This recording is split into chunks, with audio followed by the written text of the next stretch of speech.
राजा विक्रम और रहस्यमयी किला बहुत समय पहले की बात है। एक राज्य था जिसका नाम सूर्यपुर था। उस राज्य के राजा विक्रम अपने साहस और न्यायप्रियता के लिए पूरे देश में प्रसिद्ध थे। लेकिन एक दिन उनके दरबार में एक रहस्यमयी साधु आया। साधु ने राजा से कहा, महाराज, पास के जंगल में एक पुराना किला है। उस किले में एक अनमोल खजाना छिपा है, लेकिन वहां जाना आसान नहीं है। किले की रक्षा एक भयंकर श्राप करता है। केवल सच्चा और निडर राजा ही उस श्राप को तोड़ सकता है। राजा विक्रम उत्सुक हो उठे। साधु ने उन्हें एक मानचित्र दिया और कहा, इस यात्रा में आपको अपने धैर्य, साहस और चतुराई की परीक्षा देनी होगी। यदि आप असफल हुए तो आपकी जान खतरे में पड़ जाएगी।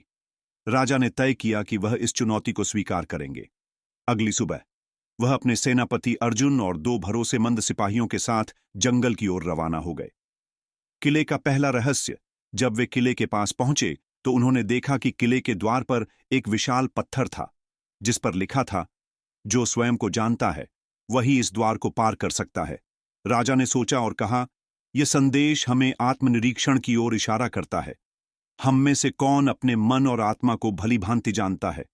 सेनापति अर्जुन ने कहा, महाराज, यह काम आपका है। आप सदा आत्मनियंत्रण और सत्य के मार्ग पर चलते हैं। राजा ने ध्यान लगाया और अपने भीतर की ताकत को पहचानते हुए पत्थर को छू लिया। पत्थर हल्का हो गया और द्वार खुल गया। भयावह भूल भुलैया किले के अंदर एक अंधेरी भूल भुलैया थी। हर मोड़ पर डरावनी आवाजें और परछाइयां उनका पीछा कर रही थीं। लेकिन राजा ने अपना धैर्य नहीं खोया। अचानक उन्हें एक दीवार पर एक पहेली लिखी मिली, जो भय को जीत लेता है वही सही रास्ता पा सकता है। राजा ने सिपाहियों से कहा, डर केवल हमारे मन का भ्रम है। हम इसे नजरअंदाज करेंगे और सीधे आगे बढ़ेंगे। जैसे ही उन्होंने यह कहा, भयावह आवाजें गायब हो गईं और एक गुप्त दरवाजा खुल गया। श्राप का सामना दरवाजे के उस पार उन्हें एक चमचमाता खजाना दिखाई दिया।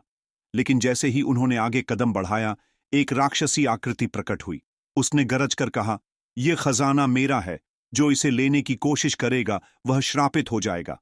राजा विक्रम ने शांतिपूर्वक उत्तर दिया, यह खजाना तुम्हारा नहीं है, यह जनता का है, जिसे तुमने अन्यायपूर्वक कैद कर रखा है। यदि तुम्हारा श्राप सत्य है तो मैं इसे सहन करने को तैयार हूं, लेकिन सत्य और न्याय के लिए मैं कभी पीछे नहीं हटूंगा। राक्षस अचानक गायब हो गया और उसकी जगह वही साधु प्रकट हुआ। साधु ने मुस्कुराते हुए कहा, महाराज, आप परीक्षा में सफल हुए। यह खजाना आपके राज्य के लिए है। आपका साहस और न्यायप्रियता अद्वितीय है। राजा विक्रम खजाना लेकर लौटे और उसे राज्य की जनता के कल्याण में लगा दिया। उनके इस साहसिक कार्य की गाथा सदियों तक सूर्यपुर में सुनाई जाती रही।